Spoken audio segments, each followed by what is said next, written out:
Welcome, ladies and gentlemen, to the two nights presentation of Damien versus Rancho Cucamonga. I'm Donovan Clinton. This is the pregame show, and joining me today is a guy who's on his way to being a Hall of Famer at Damien High School. The quarterback, he's a senior, and he's just been balling all year. This is Isaiah Arriaza. Isaiah, appreciate you taking time to join the show, man. Thank you so much for having me. Thank you for having us in your beautiful home. This is awesome, man. I appreciate you. Thank you so much. You're 5-0 right now in your senior season. Sorry, how does that feel? It feels great. I think I mentioned before in some other interviews that coming in to Damien freshman year, it wasn't the program it is right now. It was recognized as a losing program, and just to see it kind of switch and flip the script, it's been amazing to be a part of. Yeah. Kind of speaking on that a little bit, I feel like everyone's noticing your guys' success and seeing that you guys are, obviously undefeated and you're ranked top 10 in CIF Southern section and stuff like that. But I think people are still kind of hesitant to call you guys bona fide contenders because of years prior where you may have had a good squad, you may have started out great, but then something kind of gets in your way. What makes this team different? What are some attributes you see in this team that makes you say, okay, we can go 10-0 and we can make a deep playoff run? I think more than anything, it's like the mental part of the game. I believe that we've always kind of had good teams. This is for sure the most talented team, but we've always kind of had good teams, pretty good coaches. But there's just a different kind of energy to this team. We were always fighting for wins, and now like even if we get a win, it's like it's not good enough. We come back Monday, ready to work again, and I don't think we played our best game yet. Wow. So I think that's what it is. I think that's what makes us different. Does that type of mindset and where you guys are, I mean, not even Modern Day is undefeated right now. Does that come with any pressure? Do you guys feel pressure like we have to? You say you haven't played your best game yet. Do you feel pressure to go out and ball out and get the next win? I wouldn't say pressure. Obviously now there's expectations that we have to live up to.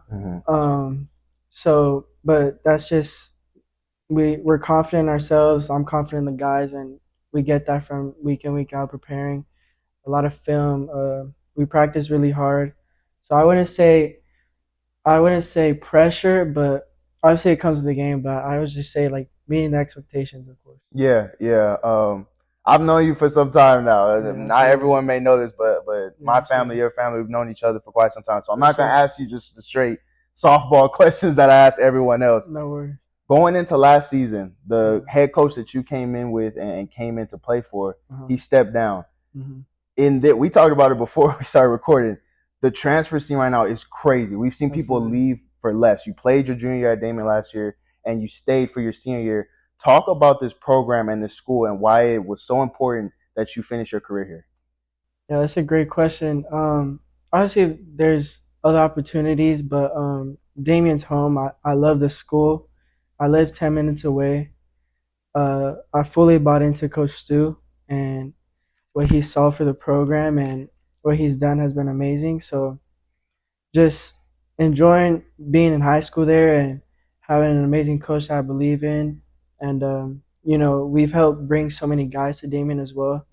Some of my best friends are now playing with me. So it was really important for me to finish my high school career at Damien. Yeah, that's awesome, man. That's rare today. That's rare. It's probably more rare now than it's ever been that someone stays at a high school all 4 years. For sure. Let me read these numbers off to make sure that I'm right. Obviously, you guys are 5-0, right? But for you've completed 62% of your passes, over 1,600 pass yards, and 16 total touchdowns. Does that sound right? Yes, sir. Knowing the work that you've put in coming into this season, how does it feel 5 weeks in to hear those numbers?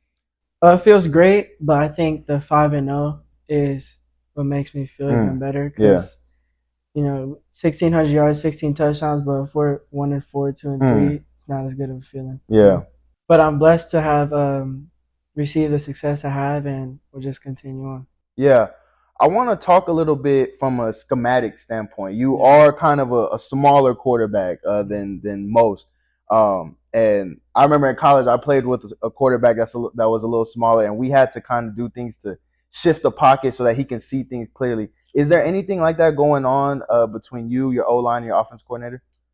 I wouldn't say like just completely changing play and maybe like shifting the pocket. But I think our offensive coordinator does a great job of Mm. like getting me out of the pocket. For sure, making it easier for me to play my game. Yeah. But I wouldn't say there's any big change in scheme or anything like Yeah, that. with that also, there was a video that went viral. I forget if it was this past year or last year, Mhm. um, of Tua, who's a smaller NFL quarterback. It was Right. kind of like his helmet cam in practice. Hmm. He threw a ball, and it was a crazy throw, and we couldn't even see the receiver on his helmet cam. And I think that goes back to chemistry with wide receivers. For Talk sure. about the chemistry that you have with your guys and throwing and anticipating them to be where they're supposed to be and when they're supposed to be there. For sure. I'm happy you say that because people always ask me like how it is, right, Mm-hmm. in the game and things like that, or even in practice. But like you said, it's just a ton of those sessions with just you and your receivers, just getting that chemistry. It's all timing, Yeah. and that's one of the things that I worked on in my game in this last year that I really focused on is anticipation and just getting the ball out on time. I want to do something a little different. I had you get your laptop because I really want to see, from the quarterback's perspective, how you are breaking down these plays, breaking down these defenses, and ultimately finding an open guy for a touchdown or a big play. So I'm gonna let you take it from here. Okay, so this play, it's a third and long, I believe, like third and eight. We're in our own territory. I think this was fourth quarter already versus Jay Sarah. We're in a 3-by-1 look here. It's a four vert concept, but we tagged this receiver to the field on a 15-yard dig. Mm.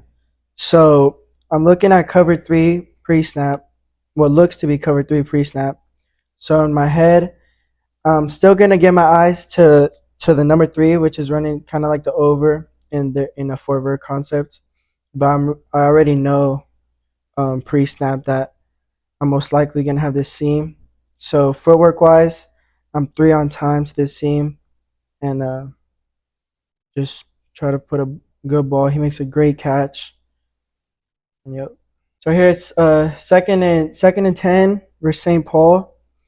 They showed like a cover zero look, which this is probably the only play they played as cover zero the whole game.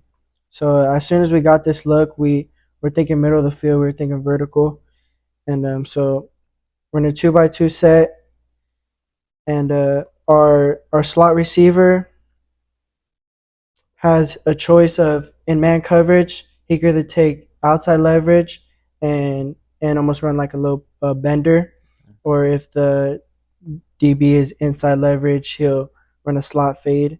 So I like my matchup, and three hitch, he runs his bender, and we score. So we're playing Salesian here. I believe this was a 2-point conversion. We're running like a stick nod concept to the field. We're in a 3-by-1 look. We're obviously getting man coverage near the goal line, like usual. I like my matchup backside to our one-on-one receiver. He has a slant route, so that's where I'm looking first. He gets it held up a little bit, maybe a PI call, but as soon as that's muddy, I get my eyes off of that. I kind of back up a little bit, and just try to create a play. My receiver does a good job following me, and we convert. That's awesome, man. That's awesome. I appreciate you doing that little breakdown. Real quick, Absolutely. how difficult, so that the fans will know. I mean, we have so many people, observing football, especially high school football, and thinking that it's easy. But how difficult is it to break all that down in the short time that you have? It's for sure. It's not easy. As a quarterback, you walk up to the line, say it's a pass play. You're responsible for calling your protection, Mm-hmm. reading the box, counting the box. If it's an RPO, you're reading the backer, and if he's responsible for a gap, or if it's a true pass, drawback pass, you look at the coverage. I always start with safeties first, Mm. get the show, and then look at eyes and leverage of the corners, and then down to the backers. So it's not easy, but you break down a lot of film during the week, and you practice all those scenarios at practice, so you feel prepared come game time. Yeah. Speaking of which, you guys are breaking down the film, and I'm For sure the sure. game plan is already in set for Rancho. Yeah. First week of baseline league play.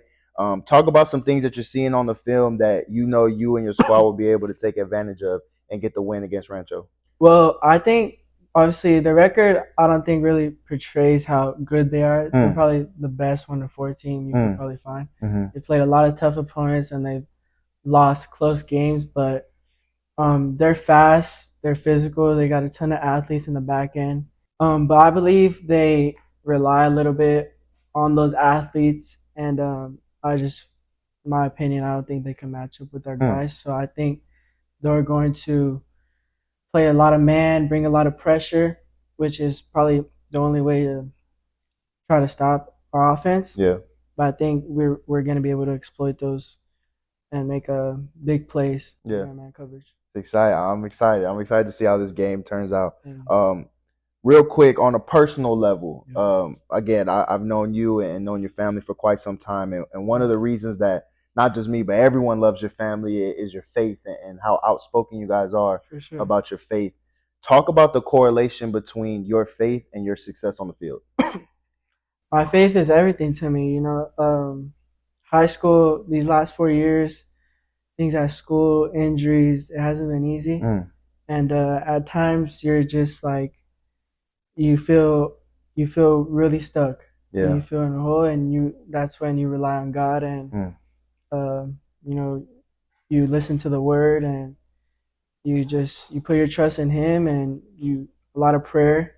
But faith is everything, and without that, none of this is possible. Yeah, that's facts, man. That's facts. Last question for you, man. Again, I appreciate you taking time out your schedule. 5-0. You're entering baseline league play. You're entering the back end of the season. You know, there's some trap games in there. You know, there's a couple teams in the baseline that haven't been doing well. You talk about Rancho, that's 1-4. But they can definitely sneak up on you if you let them. Talk about what Damien fans, what fans of Isaiah Arriaza, what everyone could expect, not only from you, but from the Damien Spartans the rest of the way. What you can expect is just for us to get better week in, week out. And like you said, baseline isn't an easy league. You got Rancho, Chino Hills, both good teams. Etowanda, Upland has been good in the years past. But we're just going to work to hopefully catch our stride. Like I said, we haven't played our best game yet. So we're still trying to piece everything together and catch our stride before playoffs. Yeah, man, I'm excited to see how you finish out this chapter of your life, man. I appreciate you again hopping on the show. Best of luck to you. Stay healthy, and you know I'll be watching. Thank you. I appreciate you. Of course.